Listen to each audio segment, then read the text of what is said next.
Dental e-newsletters can be an effective part of your online content marketing. But too many dentists don't strike the right balance in their newsletters to encourage prospects to learn more. When we come back, I'll tell you how to find that balance and attract more new patients.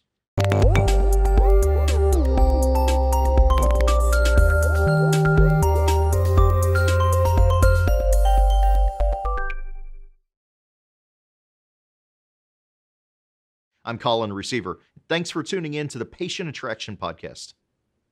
How do you produce your content for your dental e-newsletter? If you're like many dentists, it's pretty much an afterthought because everyone in the practice is busy seeing patients and nobody really wants to do newsletters anyway. Now, with that attitude, a dental newsletter can do more harm than good. Is your e-newsletter slapped together? Does it contain poor writing or bad photography?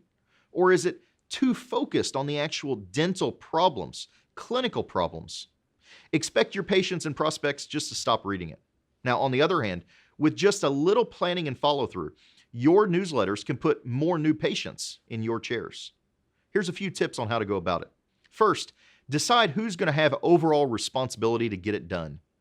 As someone once said, a committee is a life form with 6 or more legs and no brain. That person should decide on the specific article categories for the newsletter, dental info, practice news, testimonials, staff milestones, and stories. Your newsletter must strike a balance between informative and helpful and entertainment. Too much clinical is boring. Too much personal is fluff. Defined categories will help keep your newsletter in balance. Now, secondly, designate someone to keep a consistent writing level and tone for all of your articles. Aim for about a middle school reading level, and there's online analyzers that can help you with that.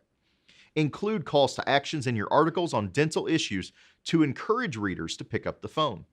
Solicit feedback from your readers. You can even arrange an online survey so you know what your audience wants to read. Now, third, decide who's going to put your newsletter together, whether it's bi-monthly or quarterly or monthly. Set up the due dates and the various steps. And finally, once you've produced your first issue, step back and analyze. Figure out how to make it easier and smoother next time.